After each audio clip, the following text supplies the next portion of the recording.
Hello again, everyone. It is your Black Knight, and I've hit that point. I've hit that point where pretty much I've got all the cars I'm going to get because I'm completely out of room. Me, one or two spots, and so I thought this is a good time to do the garage tour. Shut up, Lester. For Rusty Jack, in the same way that I did it for my main character. So now we get to see these garages.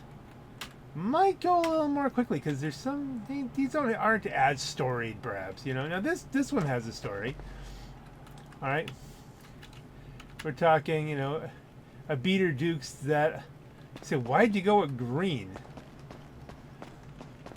Well, if you're a fan of the Dukes of Hazzard, you know that Lee 1, the original Dukes of Hazzard General Lee, was jumped and then wrecked, as many of them were. And let me just say right now, a lot of the inspiration for this car came from this particular Vinwiki car stories. I will have a link in the description, and there will be some clips here, but you got to see the whole thing. This story is incredible, and kudos to Travis Bell for his continued awesomeness. But then a couple episodes later, they had a plot where the Duke boys were towing back a wrecked race car, and so they spray painted the wrecked Lee 1 green, let them drag it around a bit, and then put it in the woods for 40 years until it was finally rediscovered and restored. But so this is my representation of Lee 1, as close as you can make it from that episode. Would have done this as a Joe Dirt car, but you can't do it as a Daytona Charger with the nose and all that. That would have been cool. That was a lost opportunity. This one, the Vamos. It is a removed car. It's a car that probably should be removed. This thing, the handling on it's just terrible and random, to the point where it has inspired memes over on Project Homecoming where the car is programmed to randomly just steer.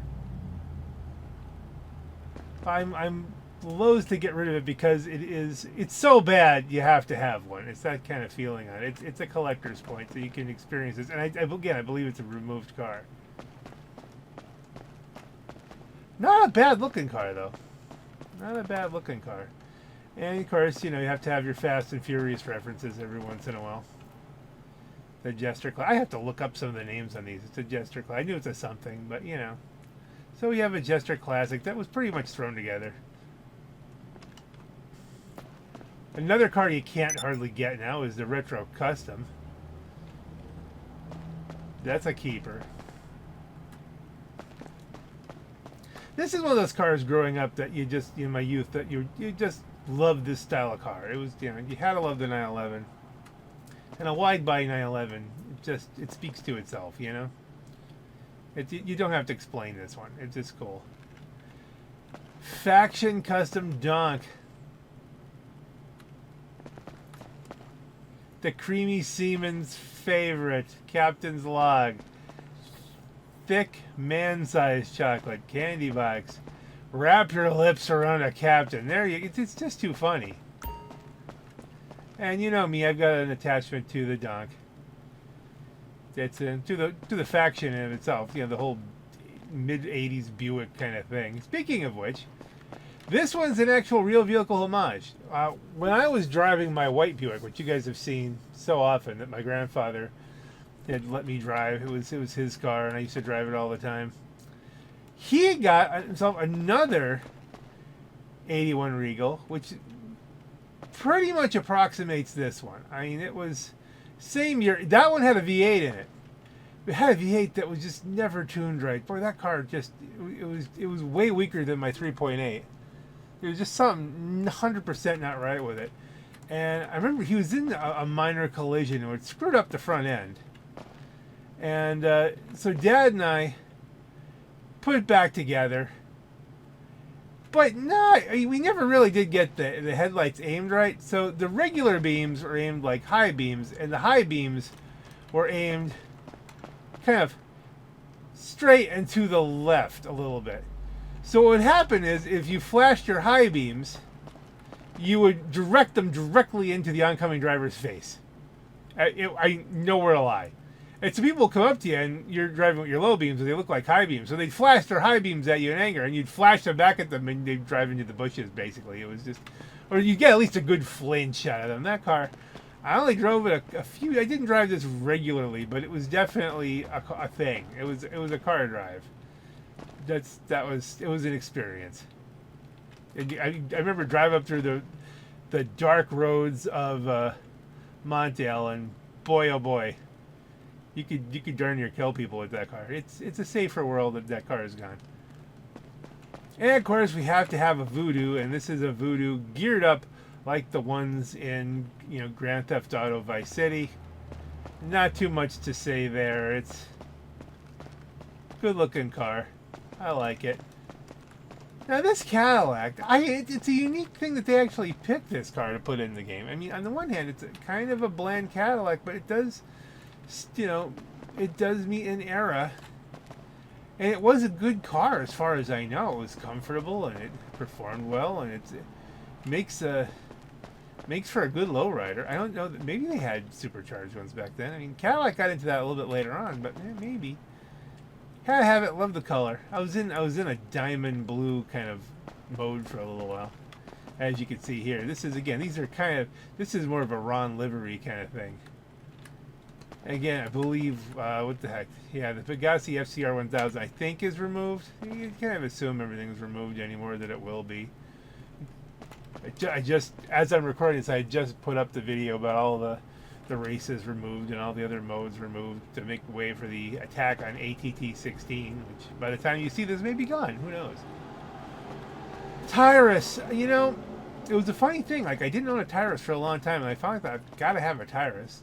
And it's a nice car to drive, and it's a nice racer. It doesn't really compete all that well anymore, but it is what it is. And now, real briefly, we're going to not this. We're going to go to enable passive mode. As you just saw, I'm maxed out here. This is after a week of double everything on the double speed and on the production, and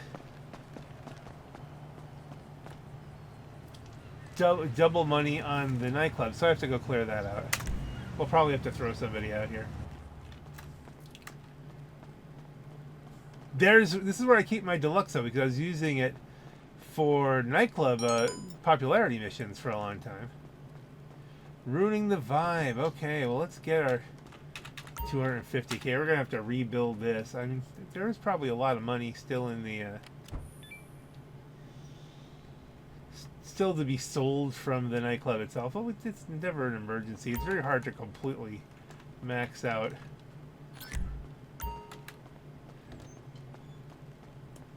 Even if some of the things are maxed out, everything is not maxed out. Ruining the vibe. Yeah, there's we're missing a lot of vibe here. Fuck. Yeah, it's low popularity, so what's his name starts to freak out. That'll help the popularity. Popularity has increased. I'm not gonna agonize over this too much. Eventually, I'll do some stuff, probably with the Deluxo to perk it back up. But for right now, we're doing garage tours. You might as well just do this whole build. Okay, the exit's this way. I know my way around. That's the wrong exit. That's not the exit. That's the inlet. There you go, and around, and around, around, and around, over, and under, and through. Basement level 1. We'll go through the whole thing.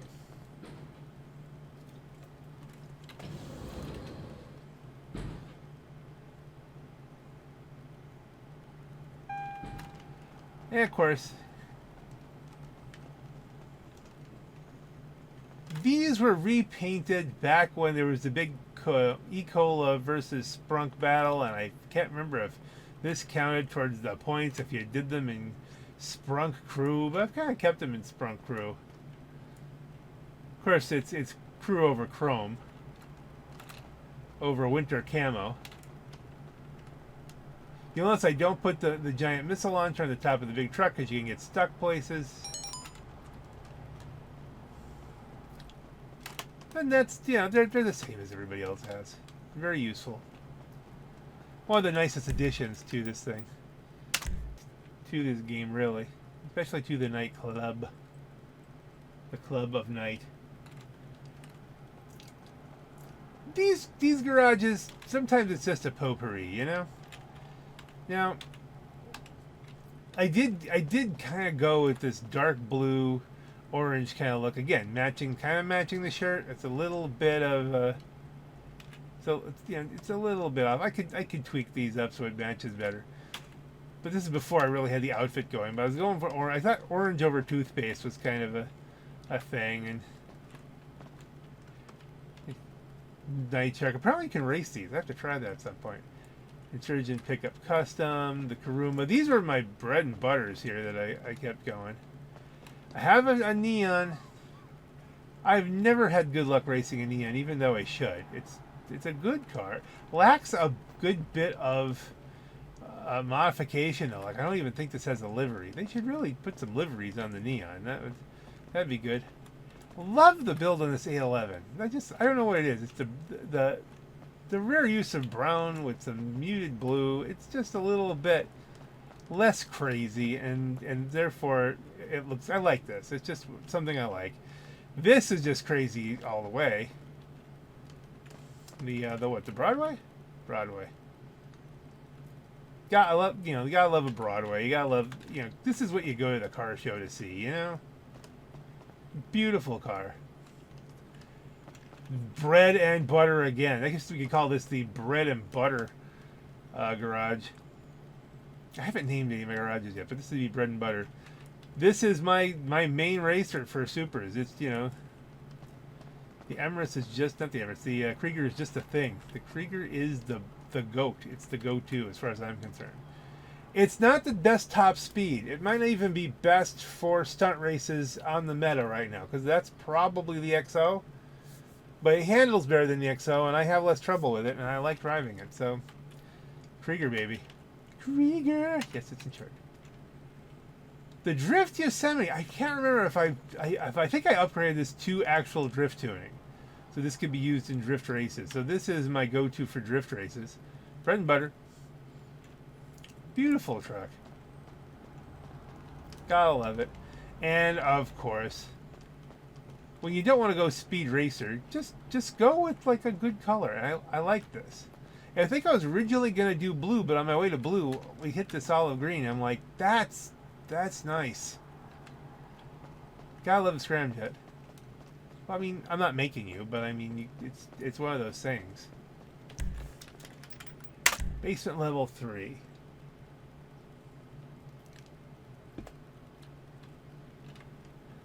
This was the blue room. Oh, I missed one.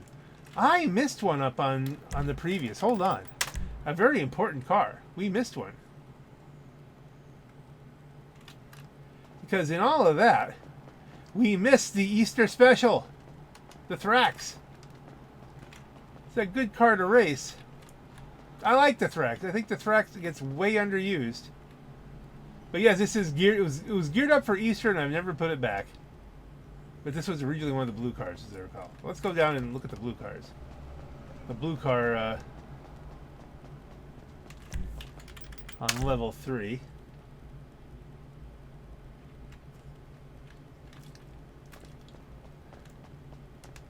Okay, now this one we're going again a little bit more Ron livery, not exactly. You got to have an Oppressor Mark 1 simply to counterpoint the Oppressor Mark douche. Again, when I should use this more, I never do because I generally just ram myself to the ground and die.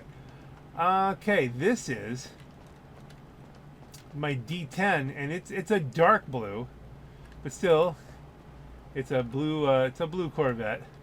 That's not my Corvette. I don't think it's a black one with a blue pearlescent. I think it's like midnight blue and a blue pearlescent. Something along those lines. Best car for drag racing. That's the main use for it. This one came out, this is the one that I think people mix up. Yeah, the Italia RXX and the Coquette D10. If you look at these and just look at them visually, it's easy to mix them up. But, this one is, of course, the better car in theory for track performance. Again, not the best, But it's good. And this one is, I call this one Captain America. That's the colors I went with. It's a Captain America kind of build, even though it is a grotty. Another blue Corvette. You see a whole theme here, you know. I'm blue, da-bo dee da-bo die, oh da-bo dee da-bo. Okay. That's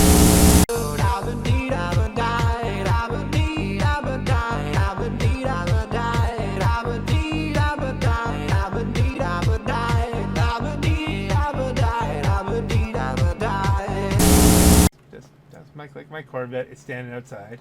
Classic Coquette here. I say Corvette, Coquette. It's you know, we all know it's a Corvette. We do.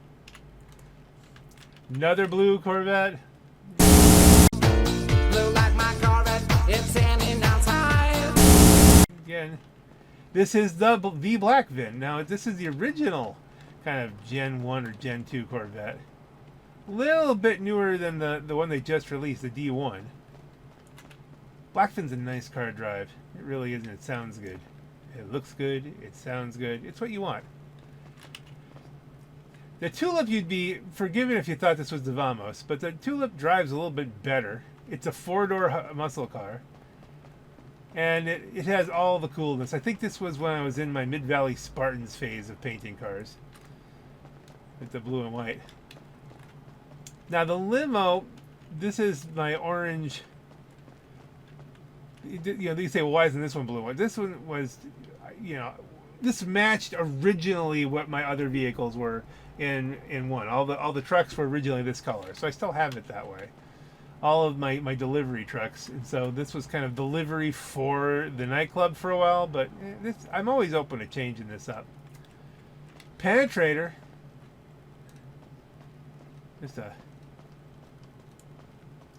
just a white Penetrator. I'll let you write your own jokes.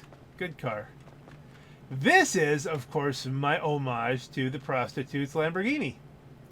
And if you haven't watched Vinwiki, then you don't know about the world famous Blue Gallardo that was sold to Vinwiki creator Ed Bolian. And while Lamborghinis have a reputation of being gold chain wearing rappers and prostitutes, it's not always true, but sometimes it is. And in fact, the prior owner to this car was a prostitute. Now, I should probably say that she's allegedly a prostitute, but that would be a disservice to the 3 municipalities in Metro Atlanta that had convicted her of such things. That's an interesting character. I don't know if he's the current Cannonball Run owner, because I know he did another run, but he's done Cannonballs. A lot of built a channel largely on Cannonball lore with a bunch of, but then it expanded to other car stories. But he used to work at a Lamborghini dealer and as a salesman, and yeah, this was a story. You have to look that up on Wiki. I'll put a link. The Prostitutes. He's retold the story many times, but it is a vivid story. There weren't a lot of hand raisers for a basket case Gallardo. And it was blue Chalune with an Avorio Lilium interior, and, you know, obviously it had some exotic smells and things to it, and it certainly was a little rough around the edges, but for me, the idea of owning another Lamborghini and having something that you could rather guiltlessly go out and drive just sounded wonderful. But I like to pretend I ended up with it, so there it is. And this, the rampant hot dog rocket here. I don't have the hot dog on this one. It is a thing. It is a terrible thing, but it looks hilarious, and it makes for a great garage decoration. Let's see, not the final. The final real garage. We're gonna go all the way down to the terabyte, but just to show. Now this is a special garage because it is geared towards cars you grab off the road. Semi-rare. I mean, this one I was gonna actually go for the rarer version of the Sentinel, that purple one that shows up. I realized I kind of like this one better. I had it, so what the heck? I'm keeping it. It's fully upgraded anyway, so. Sabre Turbo. This is again a build, the rare builds you get off the road. The Lifeguard, they've made it. Is this still insured? Yes. Yeah. They've made it so you can't steal this car anymore. They've done something. I mean, they made the price $800,000, which would, you know, eliminate it from the thing. But it was originally available off the street, and it was available off the street despite the high price for a long time. But just I think in this last update, you can no longer grab this off the street. I I think I grabbed it off the street. Did I buy one so that I could grab it? I don't remember how I did it, but I mean, there's a video probably somewhere. If I can find that, I'll link it in the description. I honestly don't remember if I made a video of this or not. But I've made a lot of videos, like thousands or some. It's a lot. But I've been doing this, I looked it up, since October of 2010. It's unbelievable. I think this is grabbed off the street because it is here. So, Lifeguard. And of course, the famous Dubsta 2s that you can only get if you get another Dubsta 2 and get them to spawn in. These were annoying. You have to drive around forever till they actually spawn. So these are the two variants that you can get, basically. The chromed up one and the gold one. So, again, rarity. This is all about rarity. And this I can't remember. Is this the rat truck or the rat rod? Rat loader. There you go. So it's the rat loader. That's another one. I think you get this one up in Paleto Bay. Rare grab. This is one of the gang bananas. Gotta like it in green. There you go.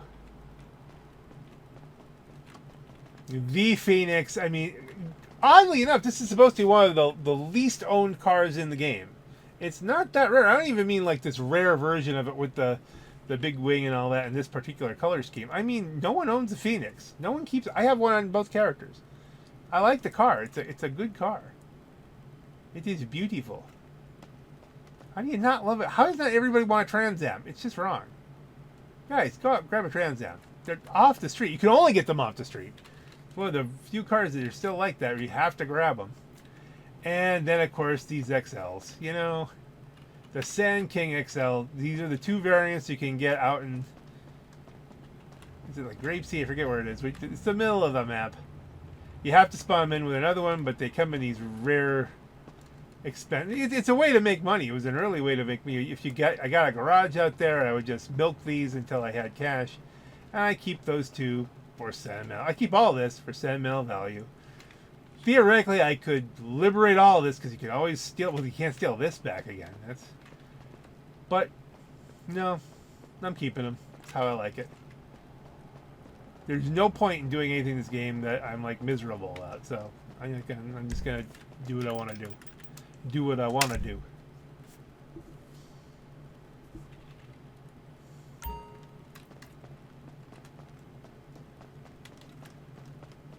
And finally, the Terabyte.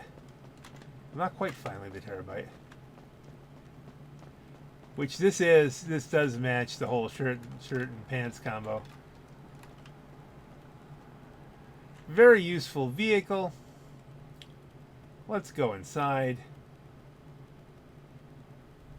See, orange. Lots of orange. And we have the oppressor mark douche. Which, for as much as you ride it, it's a terrible useful vehicle. It really is very good.